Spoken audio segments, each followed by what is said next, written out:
Kisah orang kudus hari ini, tanggal 16 Maret adalah Santo Heribertus dari Cologne.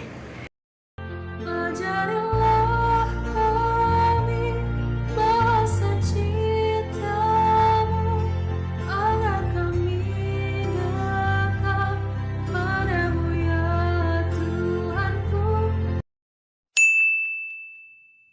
Santo Heribertus dari Cologne lahir di kota Worms, Jerman pada tahun 970.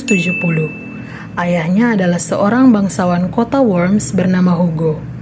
Saat masih kecil, Heribertus dititipkan ayahnya kepada Abbas Gorse, pemimpin biara Benediktin di Lorraine, untuk dididik sesuai dengan cara hidup Kristiani.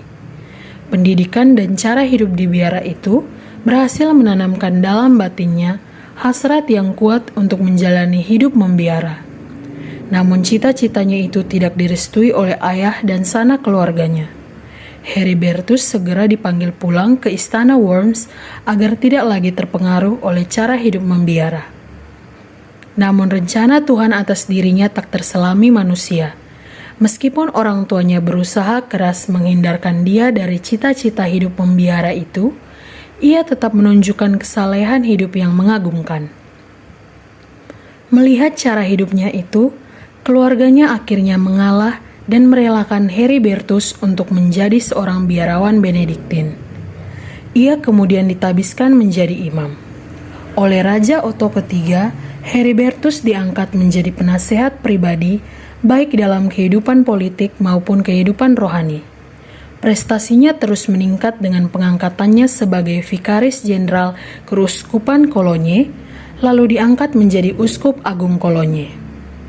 Heribertus memanfaatkan kedudukannya sebagai imam, uskup agung dan penasehat pribadi raja untuk menunjukkan cinta kasih Allah kepada orang banyak. Bersama Raja Otto III, ia mendirikan gereja dan biara di kota Deutz di dekat kota Rhein atas tanggungan kerajaan. Ia dengan giat merawat orang-orang sakit dan memperhatikan nasib para kaum miskin. Sebagian besar pendapatannya dibagi baik untuk kepentingan gereja maupun untuk kepentingan aksi-aksi sosial. Ia sendiri hidup dari sisa-sisa uang yang diterimanya dari raja. Kepada imam-imamnya yang mengalami kesulitan keuangan, ia mendermakan juga sebagian dari pendapatannya. Sekali peristiwa, Uskup Heribertus menemani Raja Otto III ke Italia untuk sesuatu urusan politik. Tak terduga-duga, Raja Otto III meninggal seketika karena keracunan. Dalam kebingungan dan kesedihan, ia membawa pulang jenazah Raja Otto III ke Aachen, Jerman, dan menguburkannya secara terhormat. Peristiwa ini menimbulkan pertentangan hebat antara dia dan Pangeran Heinrich II. Uskup Heribertus dituduh sengaja meracuni Raja Otto III dengan maksud untuk mengambil alih kekuasaan sebagai raja. Ketegangan ini baru mereda ketika Pangeran Heinrich dilantik menjadi raja menggantikan ayahnya. Tanpa menaruh dendam kepada Heinrich, Heribertus dengan senang hati melepaskan tugasnya sebagai penasehat raja dan mulai memusatkan perhatiannya kepada kehidupan rohaninya dan pelayanan umat.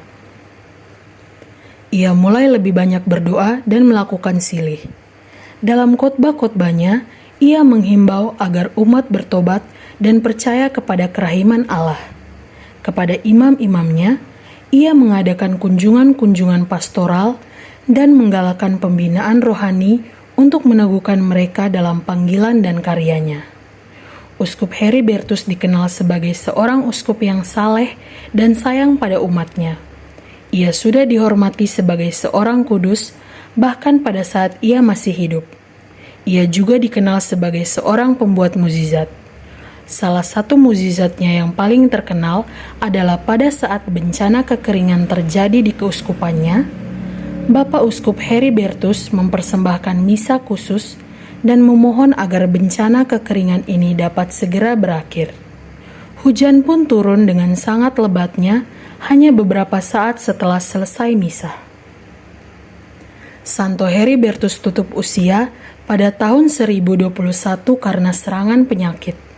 Awalnya jenazah Uskup Agung ini disimpan di gereja biaran Benediktin yang dibangunnya di Deutz. kini disimpan dalam sebuah wadah emas di gereja paroki Santo Heribert di Cologne, Jerman.